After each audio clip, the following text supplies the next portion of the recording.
आज हम देखेंगे यूनिट नंबर 4 फिजिक्स का यूनिट 4 है ये, जिसका नाम है प्रकाश यानी लाइट के बारे में इस यूनिट में पढ़ेंगे। जैसे देखिए, इस यूनिट में हमें पढ़ना है गोलीय दर्पण में परावर्तन, सेकेंड गोलीय लेंस में अपवर्तन, उसी प्रकार दृष्टि दोष पढ़ना है।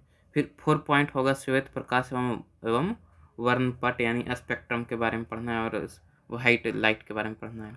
5th टॉपिक में पढ़ना है प्रकाशीय यंत्र, यानी इसमें कुल जो है 5 टॉपिक पढ़ना है। चलिए देखते हैं।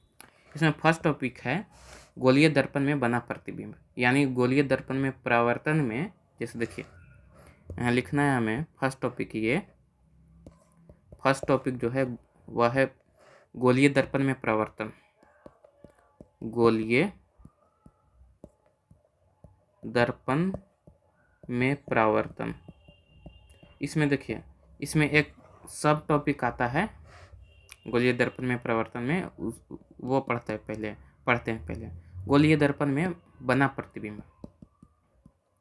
गोलीय परावर्तन क्या होता है, अपवर्तन क्या होता है, ये जानने के लिए आप 10 में लाइट चैप्टर है वह पढ़िएगा, वह उसका भी वीडियो हम डाल दिए हैं यूट्यूब पर। गोलीय दर्पण में बना प्रतिबिंब। देखिए, गोलीय दर्पण 2 प्रकार के होता है। एक तो होता है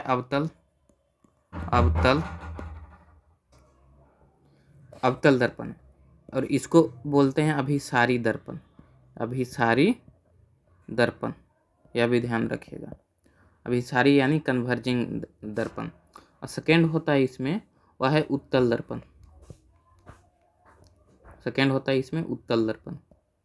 उत्तल या फिर इसको बोलते हैं अपसारी दर्पण। इसको डाइवर्जिंग दर्पण भी बोलते हैं। इसमें देखिए होता क्या है, देखिएगा, यानी इसमें प्रतिबिंब जो है बनता किस प्रकार के है। जैसे देखिए, ये एक हो गया अवतल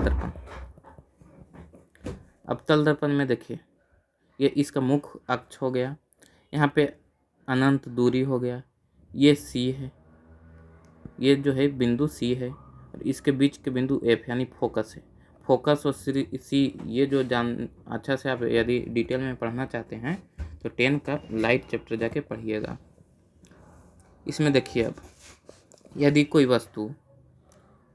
कोई वस्तु अनंत पर रखा हुआ है तो उसका जो प्रतिबिंब बनता है वह अवतल दर्पण में फोकस पर बनता है, लेकिन उल्टा बनता है और वास्तविक बनता है। ध्यान रखिएगा, वास्तविक जो रहता है प्रतिबिंब वह हमेशा उल्टा ही बनेगा, ये जो है फोकस पर बनेगा। तो इसी प्रकार सेकेंड है, यदि सेकेंड कोई वस्तु अनंत और सी के बीच में रखा हो, सेकेंड वस्तु है ये, ध्यान रखिएगा, तो उसका जो प्रतिबिंब बनता है वह एफ और सी के बीच में बनता है, लेकिन छोटा ही बनता है। और जैसे फोकस पर जो बना है प्रतिबिंब वह बिंदु मात्र रहता है, लेकिन यह उससे थोड़ा सा बड़ा रहता है, यह भी ध्यान रखिएगा, लेकिन वस्तु से छोटा रहता है। थर्ड स्थिति में यदि कोई वस्तु केंद्र पर हो यानी सी पर हो, तो उसका जो प्रतिबिंब बनता है वह केंद्र पर ही बनता है, उल्टा बनता है, लेकिन वास्तविक बनता है, लेकिन बराबर बनता है साइज में। ध्यान रखिएगा, यदि कोई वस्तु की स्थिति सी और एफ के बीच में हो, यानी केंद्र और फोकस के बीच में हो, 4 स्थिति है ये, तो उसका जो प्रतिबिंब बनेगा वह अल्फा यानी अनंत और सी के बीच में बनता है, यह भी ध्यान रखिएगा, और वस्तु से बड़ा बनता है 4 स्थिति में। और यदि कोई वस्तु का स्थिति एफ पर हो यानी फोकस पर हो 5th इस स्थिति में, तो उसका जो प्रतिबिंब बनता है वह अनंत पर बनता है और सबसे बड़ा बनता है, यह भी ध्यान रखिएगा, सबसे बड़ा बनता है 5th स्थिति में। इसी प्रकार कोई वस्तु यदि एफ और पी के बीच में हो, यहाँ देखिए ये जो है पी है यानी प्रकाशिक केंद्र है ये, और एफ और पी के बीच में हो कोई वस्तु 6 स्थिति में, इसको जो है स्टार मार्क के लिख लीजिएगा। इसका जो प्रतिबिंब बनता है वह दर्पण के पीछे की ओर बनता है, और बड़ा बनता है और आभासी बनता है, यह भी ध्यान रखिएगा। यह जो है आभासी यानी काल्पनिक प्रतिबिंब है और बड़ा है, और आभासी जो है हमेशा सीधा बनता है। इसमें देख लिए अवतल यानी अभिसारी दर्पण में प्रतिबिंब का बनना। इसमें देखिए एक चीज़ ध्यान रखिएगा, जैसे कि इसमें जो है आवर्धन पहले देखते हैं। यहाँ पे आवर्धन देखिएगा, सेकेंड पॉइंट जो है आवर्धन लिखिए। आवर्धन, दर्पण के आवर्धन यानी मैग्निफिकेशन जो है उसको m से दर्शाते हैं। वह होता है height of image by height of object, और इसको लिखते हैं हाइट, या इसको लिखते हैं v यानी इमेज दूरी बाई u यानी ऑब्जेक्ट दूरी, यह भी लिख सकते हैं। माइनस जो चिन्ह है वह हमेशा इसमें रहता है दर्पण के आवर्धन में, v बाई u जो होता है दर्पण के आवर्धन। इसी प्रकार देखिएगा अवतल दर्पण में, यहाँ नोट करके लिखिएगा कि अवतल दर्पण में सिर्फ और सिर्फ ये जो 6 स्थिति है इसी का आवर्धन जो है पॉजिटिव होता है, बाकी सभी का आवर्धन जो है निगेटिव होता है। इसमें सिर्फ यानी अवतल दर्पण में इसमें सिर्फ इसी के आवर्धन यानी यही स्थिति के आवर्धन ही पॉजिटिव होता है, यह भी ध्यान रखिएगा। इसी प्रकार अब आते हैं उत्तल दर्पण में या फिर अपसारी दर्पण। अपसारी दर्पण में देखिए 2 कंडीशन आता है। ये देखिए मुख अक्ष हो गया, ये अनंत हो गया, तो ये P हो गया यानी ध्रुव हो गया, यह भी ध्यान रखिएगा। यदि कोई वस्तु अनंत पर हो तो उसका जो प्रतिबिंब बनता है वह बनता है फोकस पर। इसका जो फोकस होता है ईश्वर होता है। ये मान लीजिए फोकस है, तो इसका जो प्रतिबिंब बनेगा वह फोकस पर बनेगा और काल्पनिक बनेगा और सीधा बनता है, यह भी ध्यान रखिएगा। लेकिन यदि कोई वस्तु अनंत और ध्रुव के बीच में कहीं भी वस्तु रखा हो तो उसका जो प्रतिबिंब बनेगा वह ध्रुव और फोकस के बीच में बनता है, और लेकिन छोटा बनता है, वस्तु से छोटा बनता है, यह भी ध्यान रखिएगा। इसमें एक खासियत ये है कि जितना भी अवतल दर्पण है उत्तल दर्पण है, इसमें जितना भी प्रतिबिंब बनता है उसका आवर्धन जो है हमेशा निगेटिव रहता है। इसका आवर्धन जो है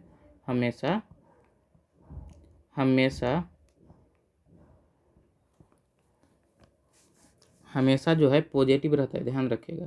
यानी केवल और केवल पॉजिटिव रहेगा इसका आवर्धन। लेकिन अवतल दर्पण में सिर्फ और सिर्फ एक ही कंडीशन में इसका आवर्धन पॉजिटिव होता है, यह भी ध्यान रखिएगा। इसलिए इसका उपयोग जो है उत्तल दर्पण का उपयोग जो है, इसका उपयोग याद रखिएगा।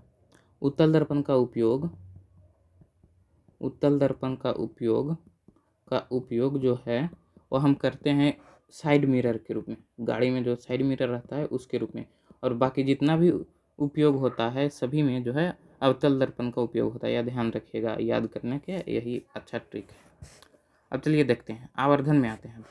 सेकंड पॉइंट इसमें आता है आवर्धन होता है -v/u दर्पण के लिए, ध्यान रखिएगा। तो देखिए आवर्धन जो है, आवर्धन वह वास्तविक इमेज के जो आवर्धन है, आवर्धन वह निगेटिव होता है, ध्यान रखिएगा। इसी प्रकार अवास्तविक या फिर काल्पनिक, आभासी या फिर काल्पनिक या फिर अवास्तविक, कोई भी लिखिएगा। आभासी इमेज के आवर्धन जो होता है वह पॉजिटिव होता है, यह ध्यान में रखिएगा। और यहाँ पे एक चीज़ और ध्यान रखिएगा कि केवल और केवल उत्तल दर्पण के सभी इमेज के आवर्धन जो है वह पॉजिटिव होता है। और अगला जो आता है वह आता है दर्पण सूत्र। थर्ड पॉइंट जो आता है इसमें वह है दर्पण सूत्र, मिरर फार्मूला। देखिए मिरर फार्मूला होता है 1/f is equal to 1/v plus 1/u। f है फोकस दूरी, v है इमेज दूरी, u है वस्तु की दूरी यानी ऑब्जेक्ट दूरी, यह भी ध्यान रखिएगा। अब अगला पॉइंट इसमें आता है कि कोई भी जैसे कि कोई समतल दर्पण है, कोई अवतल दर्पण है एवं उत्तल दर्पण है, इसको जो है पहचान करना है बिना स्पर्श किए पहचान करना है तो किस प्रकार कीजिएगा? उत्तल दर्पण की पहचान बिना स्पर्श किए देखिए किस प्रकार से कीजिएगा। मान लीजिए फर्स्ट स्थिति में समतल दर्पण में क्या होता है कि समतल दर्पण में यदि कोई वस्तु को देखिएगा, यदि कोई वस्तु को दर्पण से धीरे धीरे दूर ले जाते हैं या फिर दूर ले जाने पर उसका जो प्रतिबिंब होगा वह हमेशा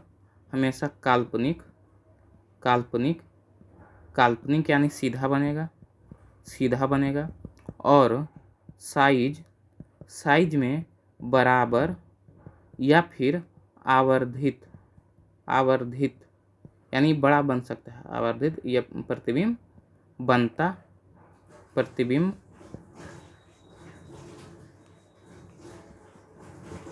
प्रतिबिंब बनता है, यह भी ध्यान रखिएगा। अब यदि यहाँ पे देखिए, यहाँ समतल दर्पण में कैसा प्रतिबिंब बनता है तो दूर ले जाइएगा ना वस्तु को तो हमेशा जो है उसका जो प्रतिबिंब बनेगा वह सीधा बनेगा, या तो साइज में बराबर बनेगा या फिर थोड़ा सा बड़ा बन सकता है या फिर छोटा बन सकता है, लेकिन सीधा हमेशा रहेगा, चाहे पास में रखिए चाहे दूर लेके जाइए। ये जो है समतल दर्पण का खासियत है। लेकिन सेकंड दर्पण में, जैसे कि सेकंड में आता है अवतल दर्पण में देखिए क्या होता है। यदि कोई वस्तु को दर्पण से धीरे धीरे दूर ले जाते हैं या फिर ले जाने पर इसका जो प्रतिबिंब बनता है वह हमेशा वास्तविक यानी उल्टा, ध्यान रखिएगा, उल्टा और बड़ा या फिर आवर्धित प्रतिबिंब बनता है। अवतल दर्पण में यही खासियत है कि इसका जो प्रतिबिंब होगा वह उल्टा होगा और बड़ा होगा हमेशा। सिर्फ और सिर्फ एक ही कंडीशन में इसका जो प्रतिबिंब है हमेशा जो है बड़ा होता है, लेकिन हमेशा बड़ा नहीं होता है, ध्यान रखिएगा। इसमें 4 कंडीशन ही बड़ा होता है और 2 कंडीशन छोटा होता है, जैसे हम पीछे बताएं अवतल दर्पण में प्रतिबिंब का बनना में, वहाँ पे ध्यान दीजिएगा नहीं तो। अब देखिए, अब अगला जो आता है वह है उत्तल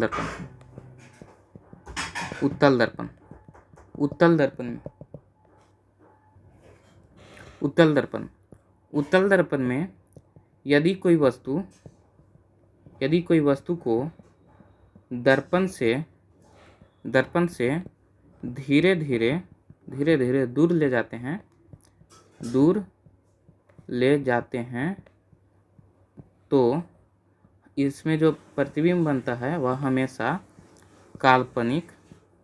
काल्पनिक यानी सीधा बनेगा। समतल दर्पण में भी सीधा बनता है, वह ध्यान रखिएगा, लेकिन इसमें सीधा बनता है लेकिन छोटा बनता है प्रतिबिंब, यह भी ध्यान रखिएगा, छोटा प्रतिबिंब बनता है।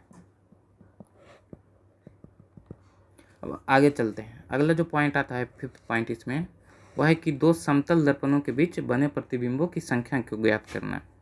5th पॉइंट में आता है 2 समतल दर्पण। मान लीजिए कोई 2 समतल दर्पण है और दोनों समतल दर्पण किसी एंगल से आपस में जुड़ा हुआ है, तो दोनों समतल दर्पण में कितना प्रतिबिंब बनता है उसको ज्ञात करना है।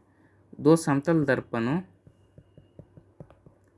के बीच में बने प्रतिबिंबों की संख्या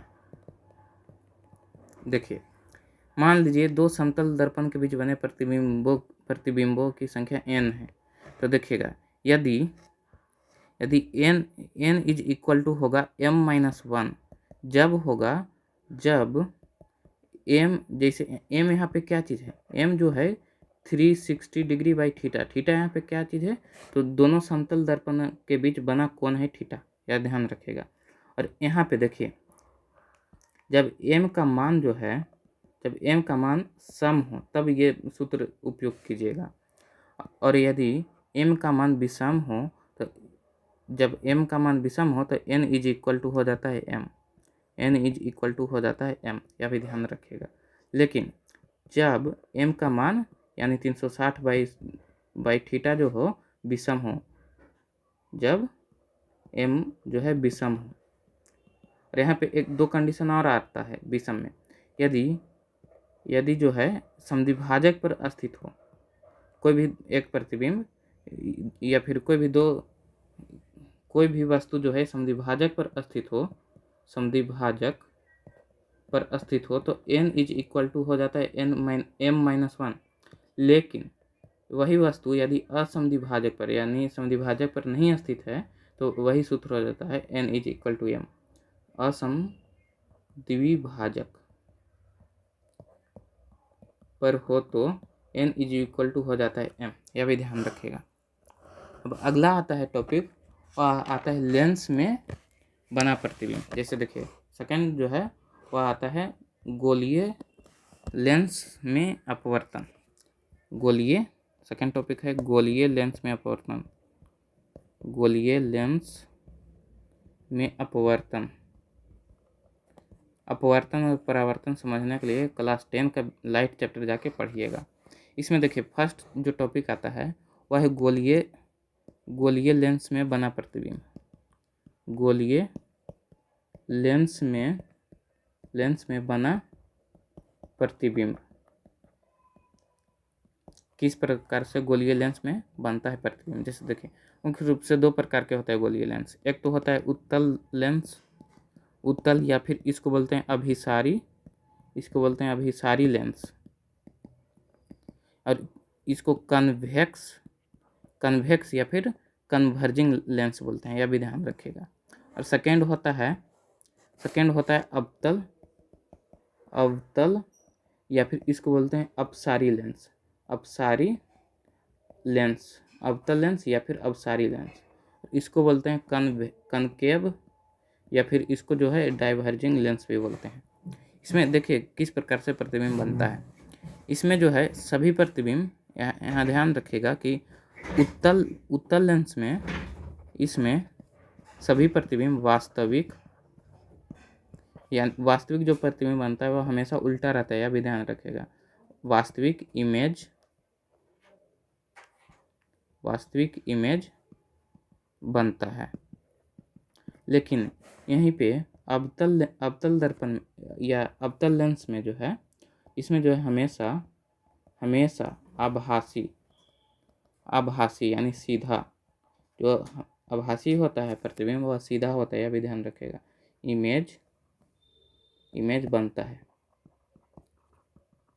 अब किस प्रकार बनता है वह आपको ध्यान रखना है। जैसे देखिए ये जो है उत्तल लेंस है, उत्तल लेंस का ये जो है मुख्य अक्ष है, और ये जो हम वो दे रहे हैं वह है प्रकाशिक केंद्र, इसको बोलते हैं। तो यहाँ पे देखिए ये अनंत है, ये C1 होगा यानी केंद्र होगा। लेंस जो है, जो एक गोला से बना है लेंस, उस फर्स्ट गोला का जो केंद्र है वह C1 से लिखते हैं।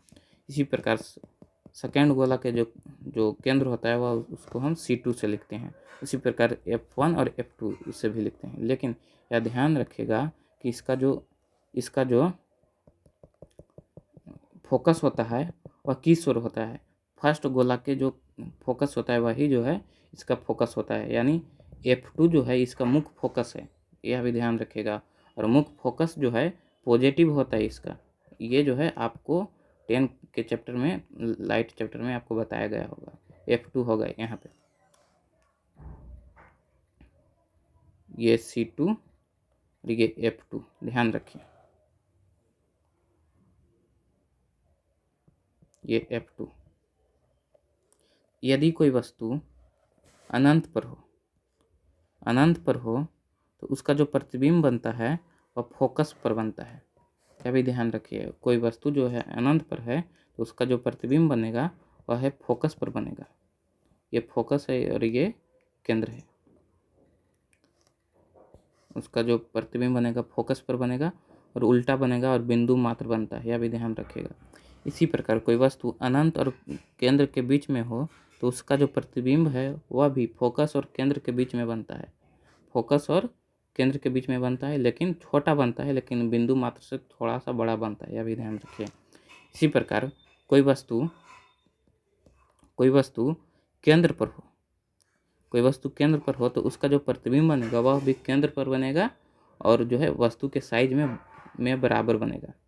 इसी प्रकार कोई वस्तु यदि केंद्र और फोकस के बीच में हो, यहाँ पे देखिए ये फोकस होगा, यहाँ पे केंद्र और फोकस के बीच में हो तो उसका जो प्रतिबिंब बनता है वह भी केंद्र और अनंत के बीच में बनता है, केंद्र और अनंत के बीच में बनेगा। यहाँ पे जैसे देखिए यहाँ पे अनंत है तो यहाँ जो प्रतिबिंब बनता है देखिए वह बड़ा बनता है, वस्तु से बड़ा बनेगा, 4 कंडीशन है ये, और उल्टा बनेगा और वास्तविक बनता है।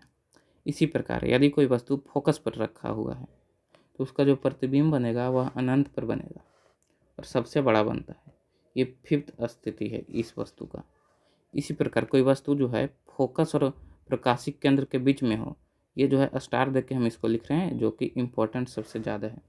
ये इसका जो प्रतिबिंब बनता है वह वस्तु की ओर ही बनता है, यह ध्यान रखिएगा, वस्तु की ओर ही बनता है, वस्तु से बड़ा बनता है और वास्तविक बनता है, और वास्तविक नहीं काल्पनिक बनता है और सीधा बनता है।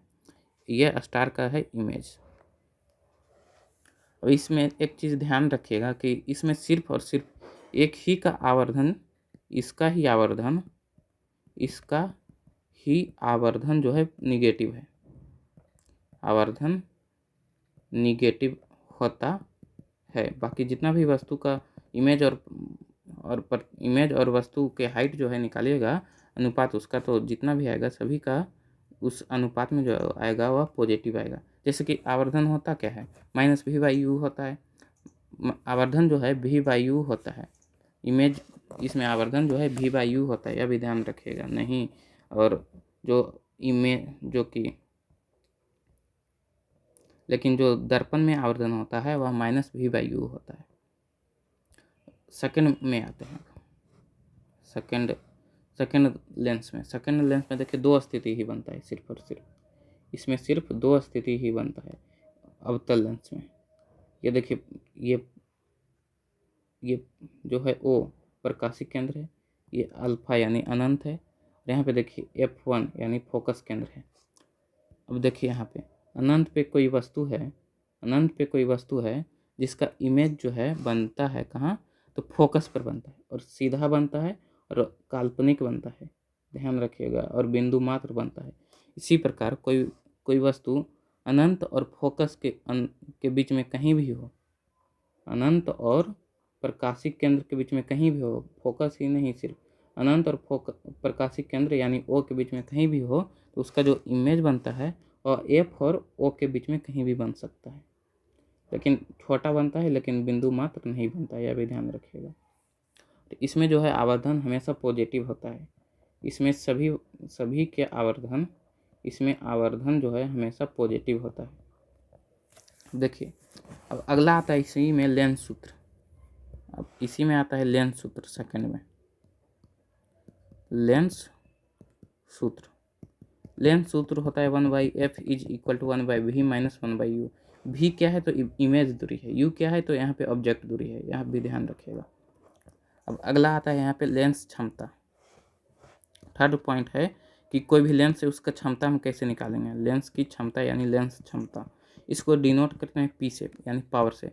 p जो होता है 1/f होता है, 1/f रहना चाहिए मीटर में, ध्यान रखिएगा, लेकिन यदि मीटर में नहीं है f तो मीटर में चेंज करने के लिए इसको लिख देते हैं 100/f सेंटीमीटर में, यह भी ध्यान रखिएगा। और 1/f जो है देखिए क्या होता है 1/v माइनस 1/u, तो p जो होता है 1/v माइनस 1/u भी हो सकता है, लेकिन v और u जो रहना चाहिए मीटर में रहना चाहिए। अब अगला देखते हैं 2 लेंसों का संयोजन, 4 पॉइंट में आता है यहाँ पे 2 लेंसों का संयोजन। 2 लेंसों का संयोजन, देखिए 2 लेंस को यदि हम जोड़ते हैं तो देखिए दो स्थिति उत्पन्न होता है। दो लेंसों के बीच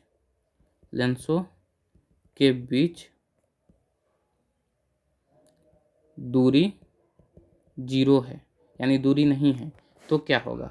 देखिए दो लेंस के बीच यदि दूरी नहीं है, एकदम पूरा साटा हुआ है दोनों लेंस, तो उसका जो फोकस होता है, तुल्य फोकस जोड़ने के बाद जो होता है फोकस, वह दोनों लेंसों के फोकस के जोड़ने के बराबर आता है, यह भी ध्यान दीजिएगा। और इसी प्रकार इसका जो क्षमता आता है, तुल्य क्षमता, यानी दोनों लेंसों के जोड़ने के बाद जो क्षमता आता है वह दोनों लेंसों के क्षमता के जोड़ने के बराबर होता है। इसी प्रकार जो आवर्धन होता है, तुल्य आवर्धन, यानी दोनों लेंसों के जोड़ने के बाद जो आवर्धन आता है, उस दोनों लेंसों के आवर्धन के गुणनफल के बराबर होता है, m1 इंटू m2 के बराबर। इसी प्रकार सेकेंड स्थिति में जब दो लेंसों के बीच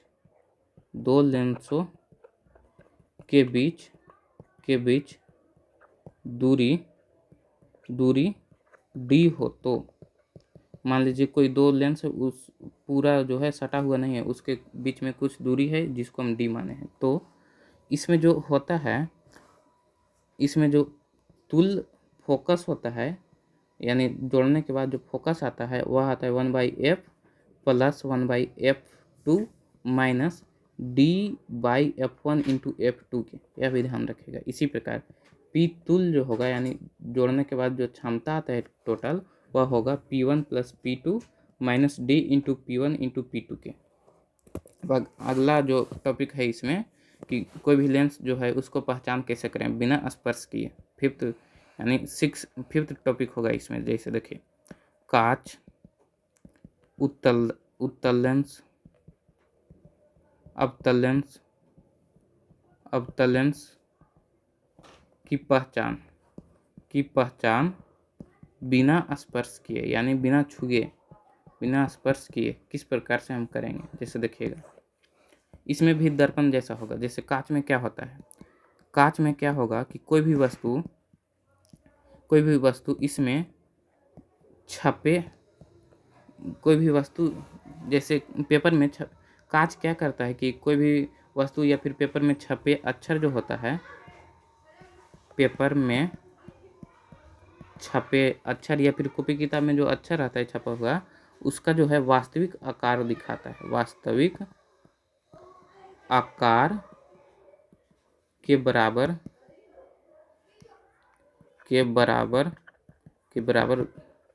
दिखाई देता है कांच से, यह भी दिखाई देता है। लेकिन इसी प्रकार यदि यहाँ पे उत्तल लेंस रहेगा या फिर अवतल लेंस रहेगा, तो देखिए क्या होगा। उत्तल लेंस में होता है कि पेपर या फिर कॉपी या फिर किताब में छपे अक्षर जो होता है वह वास्तविक आकार से बड़ा दिखाई देता है, लेकिन यहीं पे अवतल लेंस जो रहेगा, अवतल लेंस उससे जो है छोटा दिखाई देगा।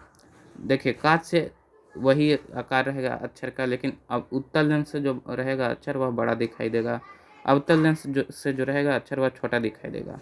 इससे जो है पेपर में छपे अक्षर जो होता है वह आकार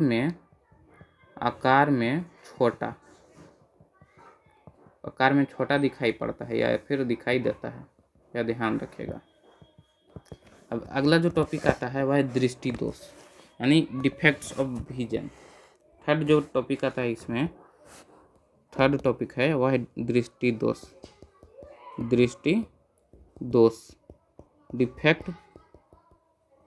डिफेक्ट्स ऑफ विजन क्या होता है। जैसे देखिए मुख्य रूप से आपको जो है 2 दृष्टि दोष पढ़ना है, लेकिन हमको पढ़ाना है आपको वह 4 है। जैसे देखिए याद रखिएगा 2 ही। जैसे देखिए फर्स्ट है मायोपिया, इंग्लिश में बोलते हैं मायोपिया, लेकिन इसको हिंदी में बोलते हैं निकट दृष्टि दोष। इसमें देखिए जो लेंस का उपयोग होता है वह ध्यान रखिएगा कि अवतल लेंस होता है। अवतल लेंस का उपयोग होता है। इसमें होता क्या है, जैसे ध्यान दीजिए, निकट दृष्टि दोष समझ के देख कर यह नहीं समझिएगा कि निकट के वस्तु जो है वह नहीं दिखता है। यहाँ पे उल्टा होता है। इसमें जो है निकट के वस्तु दिखता है और दूर के वस्तु नहीं दिखता है। यहाँ ध्यान रखिएगा, इसमें जो है दूर के वस्तु नहीं दिखता है, नहीं दिखता है। क्यों नहीं दिखता है? क्योंकि जैसे ये आँख है, देखिएगा, और यहाँ पे आँख के लेंस है ये, तो ये जो लेंस है वह प्रकाश को रेटिना से पहले ही फोकसित कर देता है। तो इमेज जो है रेटिना पर नहीं बन के और उसके पहले ही बन जाता है। तो इसको कहते हैं निकट दृष्टि दोष। क्यों? क्योंकि रेटिना से निकट में ही बन जाता है इसका इमेज। इसमें देखिए, इसमें बोलता है कि लगने वाले अवतल लेंस के क्षमता ज्ञात करने के लिए आपको बोलेगा। इसमें लगने वाला अवतल लेंस की क्षमता P यदि है तो P क्या होगा? तो P होगा 1/-x। x क्या है यहाँ पे? x है दूर बिंदु, वो भी मीटर में लीजिएगा दूर बिंदु को। देखिए, दूर बिंदु अभी किसे कहेंगे? वह अधिकतम दूरी जहाँ तक आप देख सकते हैं उसी को कहते हैं दूर बिंदु। ध्यान रखिएगा ये। जैसे कि आपको जो है 10 मीटर तक आपको दिख रहा है, उसके आगे नहीं दिख रहा है, तो 10 मीटर जो रहता है वह दूर बिंदु हो जाएगा आपका। अब अगला आता है दृष्टि दोष में, वह है हाइपर मायोपिया। सेकंड में आता है हाइपर मायोपिया। इसको बोलते हैं दूर दृष्टि दोष। इसमें जो है उत्तल लेंस का उपयोग किया जाता है। ध्यान रखिएगा, उत्तल लेंस का उपयोग किया जाता है। इसमें होता क्या है? इसमें भी उल्टा होता है। दूर दृष्टि दोष है, यानी दूर का वस्तु जो है दिखेगा, निकट के वस्तु नहीं दिखेगा। इसमें निकट के वस्तु नहीं दिखता है, यानी निकट बिंदु जो है वह दूर चला जाता है। ध्यान रखिए, जैसे अभी समान आदमी का यानी मनुष्य का जो निकट बिंदु होता है वह 25 सेंटीमीटर होता है, लेकिन वह 25 सेंटीमीटर से हटकर कहीं दूर चल जाता है, 25 सेंटीमीटर से आगे चल जाता है। जैसे यहाँ पे देखिए, इसमें लगने वाला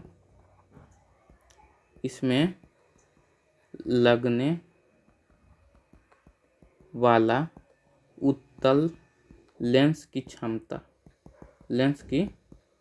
क्षमता जो होगा वह होगा P जो होगा वह होगा, जैसे देखिए यह भी होता है 1/-x, और x क्या है? तो निकट बिंदु है। निकट बिंदु है, जहाँ से आपको दिखना शुरू हो रहा है वो उसी को कहते हैं निकट बिंदु। प्लस में 1/25 सेंटीमीटर होता है, लेकिन निकट बिंदु यदि मीटर में रहेगा तो उसको सेंटीमीटर में चेंज करके लिखिएगा। क्यों? क्योंकि 1/25 सेंटीमीटर जो है यह है सेंटीमीटर में, इसलिए इसका जो पूर्ण सूत्र होता है वह होता है 100/-x। और -x जो है वह निकट बिंदु सेंटीमीटर में लीजिएगा, प्लस 1/25 जो रहता है वह समान मनुष्य का निकट बिंदु रहता है। अब अगला जो आता है दृष्टि दोष, वह है जरा दृष्टि दोष। थर्ड वह है जरा दूर दृष्टि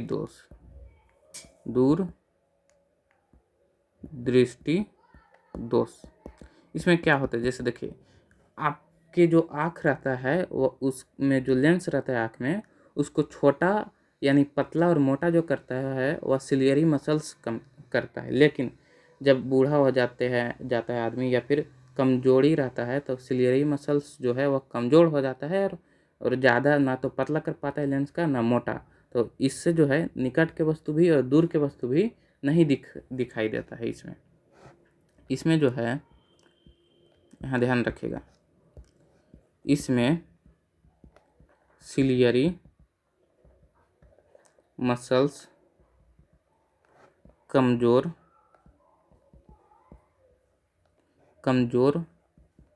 होने के कारण होने के कारण ना तो निकट बिंदु दिखता है और ना तो दूर बिंदु दिखता है, और दूर बिंदु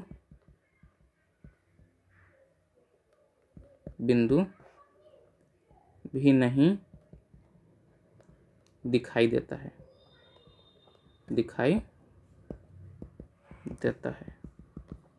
फोर जो आता है, जो कि लास्ट है इसमें दृष्टि दोष में, वह है मोतिया बिंद। मोतिया, इसको बोलते हैं मोतिया बिंद। मोतिया बिंद में देखिए क्या होता है, इसमें जो है कोई भी व्यक्ति या फिर मनुष्य जो है वह बूढ़ा जब हो जाता है तो उसका जो लेंस रहता है आँख में वह जो है दूधिया हो जाता है, और दूधिया होने के कारण जो है कोई भी वस्तु या फिर कोई भी चीज़ जो है उसको धुंधला दिखाई पड़ता है, पूर्ण रूप से इमेज जो है नहीं दिखाई देता है इसमें। तो इसमें जो लेंस रहता है वह दूधिया और धुंधला हो जाता है, जिससे जो है उसको ना तो निकट के वस्तु और ना तो दूर के वस्तु दिखाई देता है। अब अगला जो पॉइंट आता है वह श्वेत प्रकाश एवं वर्णपटी।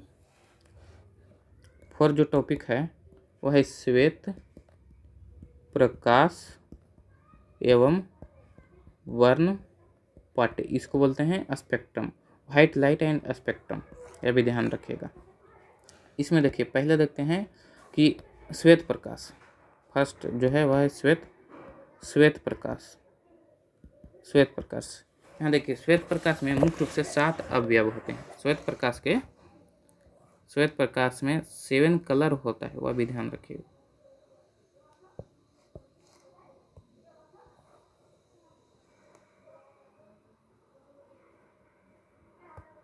देखिएगा फर्स्ट जो है, यदि यहाँ से ये श्वेत प्रकाश जा रहा है तो यहाँ से जो है ये बट जाता है, जैसे प्रिज्म है, ये प्रिज्म के अंदर ये जाता है तो ये 7 रंगों में बट जाता है, 7 रंगों में बट जाता है, 2 3 4 5 6 और 1 7, ये 7 भागों में बट जाता है। और यही जो है बाहर निकलकर एक वर्ण पट्टी बनाता है, वर्ण यानी रंग के जैसा एक पट्टी बनाता है, और इसी वर्ण पट्टी को ही स्पेक्ट्रम कहते हैं। और इसमें देखिए ऊपर में रहता है लाल और नीचे में रहता है बैगनी, ये भी ध्यान रखिएगा। तो इसमें 7 कलर जो रहता है उसको याद करने के लिए एक ट्रिक है, बैजीनाला पी, जो ट्रिक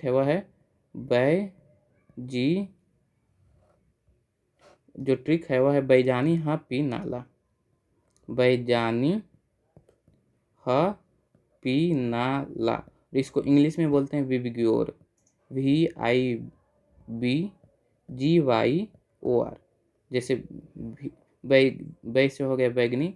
ये जो ट्रिक है यह ध्यान रखिएगा कि यह नीचे से ऊपर की ओर जाता है वर्ण पट्टी में, और जो बैजानी है उसका जो तरंगदैर्घ्य है वह सबसे कम है, और लाल है उसका जो तरंगदैर्घ्य वह है यानी वेवलेंथ है वह सबसे ज़्यादा है। यहाँ पे देखिए प्रकाश जो है वह एक प्रकार के इलेक्ट्रोमैग्नेटिक वेव है, यानी वैद्युत चुंबकीय तरंग है। और यहाँ पे ध्यान रखिएगा कि इलेक्ट्रोमैग्नेटिक वेव का जो तरंगदैर्घ्य है वह 10⁻⁴ मीटर से 10⁻⁷ मीटर तक होता है। लेकिन अब यहाँ पे प्रकाश का जो तरंगदैर्घ्य रहता है वह 7.5 × 10⁻⁷ मीटर से 4 × 10⁻⁷ मीटर तक ही रहता है।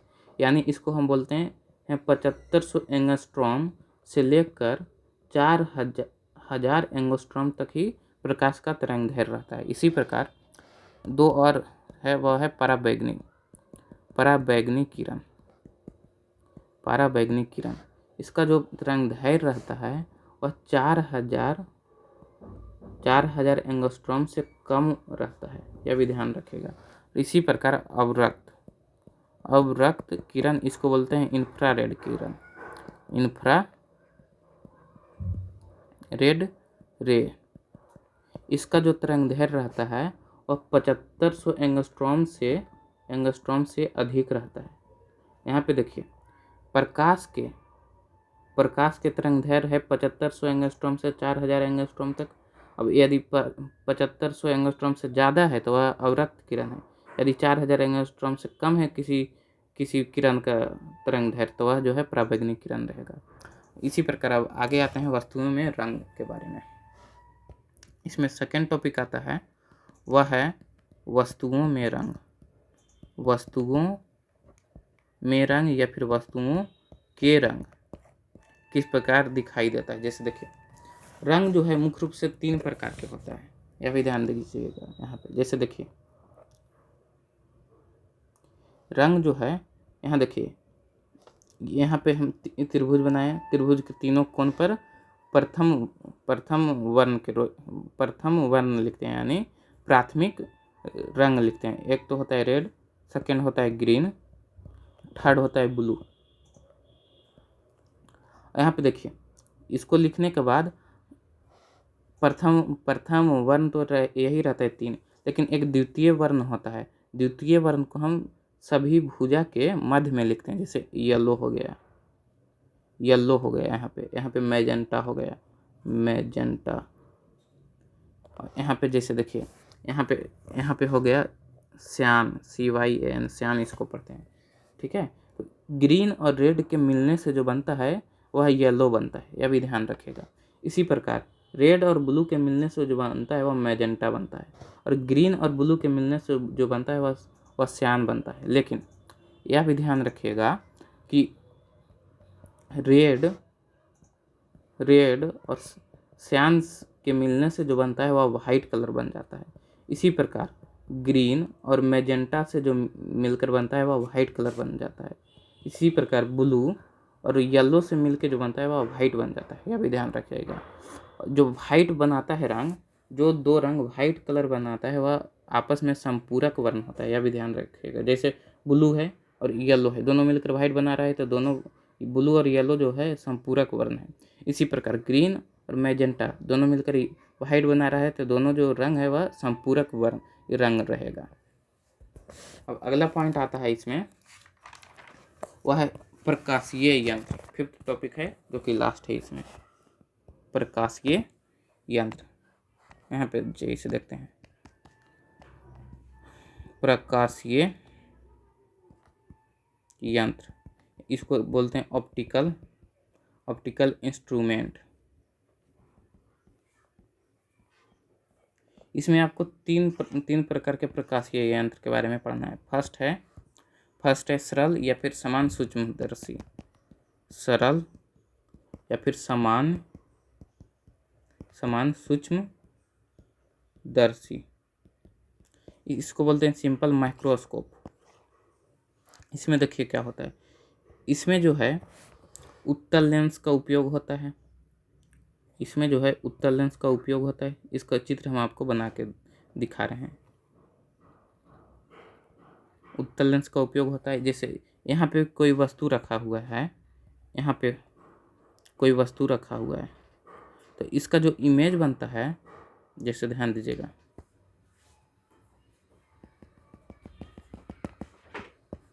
इसका जो इमेज बनेगा वह यहाँ से, जैसे देखिए यहाँ से सीधा प्रकाश गया और ये जो सीधा प्रकाश है वह फोकस से होते हुए जाता है, ठीक है। और यहीं से जैसे एक प्रकाशिक केंद्र से गया तो ये सीधे गुजर जाता है। तो इधर जैसे देखिए यहाँ पे आपका आँख है यहाँ पे, तो आपको लगेगा कि ये जो है इधर की ओर पीछे की ओर मिल रहा है। आगे जैसे बढ़ते जा रहा है तो आगे नहीं मिल सकता है, या जो है पीछे की ओर ही मिलता है। यहाँ पे जैसे मिल रहा है ये, तो यहाँ पे मिल रहा है तो आपको आपका आँख जो रहता है वह महसूस करता है कि इसका जो प्रतिबिंब है वह वस्तु की ओर ही बनता है। इसका जो प्रतिबिंब है वह वस्तु की ओर बनता है और काल्पनिक बनता है। तो यहाँ देखिए ये जो है ये, इसको हम लिखते हैं U यानी वस्तु दूरी, और इसको लिखते हैं D यानी D या फिर V, इसको जो है इमेज दूरी भी लिखते हैं। तो यदि यहाँ पे देखिएगा सूक्ष्मदर्शी में या फिर सरल सूक्ष्मदर्शी में आपसे पूछेगा क्या, या तो चित्र बनाना पूछेगा तो तो ये तो कॉम्पिटिटिव एग्जाम में पूछेगा नहीं। इसमें सिर्फ यही पूछेगा कि सूक्ष्मदर्शी का आवर्धन जो होता है वह क्या होता है। जैसे ये आवर्धन जो होगा इसमें सूक्ष्मदर्शी में एम, और दो प्रकार के होता है। फर्स्ट तो जब अंतिम इमेज जो है, अंतिम इमेज डी दूरी पर डी दूरी क्या है, तो आँख से 25 सेंटीमीटर दूरी पर बने तो एम जो होता है यानी आवर्धन जो होता है वह मैक्सिमम होता है। एम जो है वह मैक्स होता है, यानी सबसे ज़्यादा आवर्धन जो होगा इसी का होगा 1 + d/f। लेंस का जो फोकस दूरी रहेगा वह डी क्या है तो 25 सेंटीमीटर लिखेगा। लेकिन जब अंतिम इमेज अनंत दूरी पर बने तो इसमें जो आवर्धन होगा वह मिनिमम होगा, यानी सबसे कम होगा। क्या होगा तो d/f। डी क्या है तो 25 सेंटीमीटर होगा और एफ क्या है तो फोकस दूरी होगा। यहाँ देखिए ये जो इमेज बन रहा है, जैसे ये 1 है तो 1' जो इमेज बन रहा है वह डी दूरी पर बन रहा है, तो इसका जो आवर्धन होगा सबसे मैक्सिमम होता है। अब इसी प्रकार सेकेंड आता है सूक्ष्मदर्शी या फिर संयुक्त सूक्ष्मदर्शी, इसको कंपाउंड माइक्रोस्कोप बोलते हैं। सेकेंड है संयुक्त सूक्ष्मदर्शी, इसको कंपाउंड माइक्रोस्कोप बोलते हैं। इसमें 2 उत्तल लेंस लगा हुआ रहता है। जैसे देखिए इसका चित्र बनाते हैं यहाँ पे।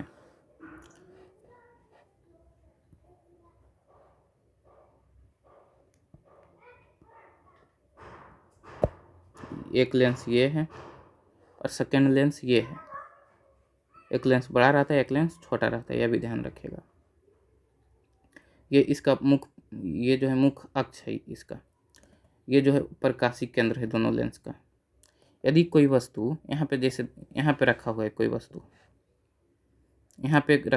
वस्तु, तो इसका जो इमेज बनेगा ये जो है इसको बोलते हैं ऑब्जेक्टिव लेंस, यानी ऑब्जेक्टिव लेंस फर्स्ट लेंस को बोलते हैं। और इसको अभिदृश्यक लेंस बोलते हैं हिंदी में, अभिदृश्यक लेंस। इसमें जैसे देखिए कोई वस्तु यहाँ पे रखा हुआ है तो इसका जो इस लेंस से, ऑब्जेक्टिव लेंस से इमेज बनता है वह यहाँ पे बनता है। यहाँ से जैसे प्रकाश गया ये जो है फोकस पर आ जाता है। इसी प्रकार ये यानी प्रकाशिक केंद्र से जाता है तो यहाँ पे कटता है, तो यहाँ पे जो है इमेज बनता है। इसका जो इमेज होता है यहीं पे बनता है, यहाँ पे इमेज बनता है इसका, यानी ये 1 है तो 1' यहाँ पे बनेगा, यानी इमेज बनता है। और उल्टा बनता है, ध्यान रखिएगा। यानी ये है और ये बी है तो इसका जो है वह है A', B' बनेगा। लेकिन इस इमेज का प्रतिबिंब जो है ये आई लेंस बनाता है, इसको बोलते हैं आई लेंस, या भी ध्यान रखिएगा आई लेंस, या फिर इसको हिंदी में बोलते हैं नेत्रिका लेंस। ये बनाता है इमेज, ये जो है इस इमेज का इमेज बनाता है, यह भी ध्यान रखिएगा। जैसे इससे जो है इस प्रकार से जा रहा है कोई प्रकाश, सीधा जा रहा है तो यह जो है प्रकाशिक, यह जो है फोकस से होते हुए जाता है, और यदि ये जो है प्रकाशिक केंद्र से जाता है इससे प्रकाश, तो यह जो है सीधा चला जाता है। तो इधर जो है दूरी जो है दोनों के बीच में बढ़ता चला जा रहा है। तो यहाँ पर जो आँख रहेगा आपका मनुष्य का, वह सोचेगा कि इसका जो इमेज बन रहा है वह बाहर की ओर आगे इसको मिलाने पर बनता है। जैसे ध्यान दीजिएगा, इसको यहाँ बनता है इसका इमेज जो है यहाँ पे बनता है। और इसी इमेज को कहते हैं अंतिम इमेज, A', B'। और इसको बोलते हैं VE, यानी आई VE दर्शा रहा है यहाँ पे आई लेंस को, और V दर्शा रहा है इमेज दूरी को। इसी प्रकार यहाँ पे, जैसे यहाँ पे जो है ये इसको बोलते हैं UE, यानी ये जो है A', B' वह आई लेंस के लिए वस्तु की तरह कार्य करता है, लेकिन ये जो है प्रतिबिंब है अभिदृश्यक लेंस का, यह भी ध्यान रखेगा।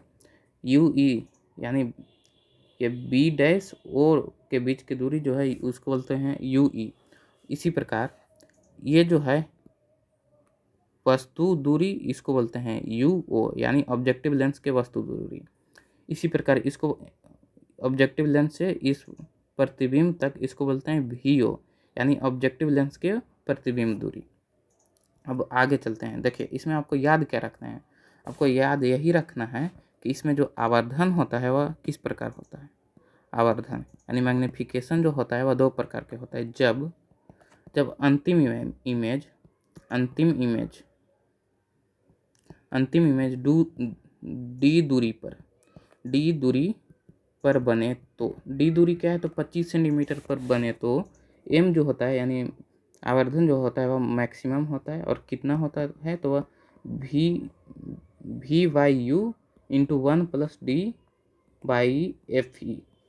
वी क्या है, वी नॉट जो है वह जो है ऑब्जेक्टिव लेंस के इमेज दूरी है, और इसी प्रकार यू नॉट जो है वह ऑब्जेक्टिव लेंस के वस्तु दूरी है। और 1 प्लस डी क्या है, तो 25 सेंटीमीटर। एफ ई क्या है, तो एफ ई जैसे देखिए ये है यहाँ पे एफ ई, आई लेंस के फोकस है एफ ई। और सेकेंड स्थिति में जब अंतिम इमेज अनंत दूरी पर बने तो एम जो होता है यानी आवर्धन जो होता है वह मिनिमम होता है, और कितना होता है तो वह होता है v by u into d by f e. इसी प्रकार वी नॉट क्या है, वी नॉट जो है वह ऑब्जेक्टिव लेंस का इमेज दूरी है। इसी प्रकार यू नॉट जो है ऑब्जेक्टिव लेंस का वस्तु दूरी, डी जो है 25 सेंटीमीटर, एफ ई जो है आई लेंस का फोकस है यानी फोकस दूरी है, यह भी ध्यान रखिएगा। अब जो अगला आता है थर्ड जो आता है प्रकाशिक यंत्र, वह आता है दूरबीन। जैसे देखिए दूरबीन कुछ नहीं है, दूरबीन जो है वह संयुक्त सूक्ष्मदर्शी के ही एक रूप है। जैसे देखिए इसमें ऑब्जेक्टिव लेंस जो है छोटा है और आई लेंस जो है वह बड़ा है, लेकिन दूरबीन में उल्टा होता है। ऑब्जेक्टिव लेंस जो रहता है वह बड़ा रहता है, और आई लेंस जो रहता है वह छोटा रहता है, जैसे हम आपको बना के दिखाते हैं। यही फर्क है दूरबीन और संयुक्त सूक्ष्मदर्शी में। और यहाँ पे ध्यान रखिएगा कि दूरबीन, थर्ड जो पॉइंट आता है वह दूरबीन के आवर्धन जो होता है वह होता है अभिदृश्य की फोकस दूरी यानी एफ ओ बटा एफ ई, यानी आई लेंस की फोकस दूरी होता है दूरबीन के आवर्धन। यह ध्यान रखिएगा। यहाँ तक जो है आपका जो है ये चैप्टर समाप्त हुआ, प्रकाशिकी यूनिट। और यदि आपको ये वीडियो पसंद आया हो तो वीडियो को लाइक कीजिएगा और चैनल को सब्सक्राइब कीजिएगा।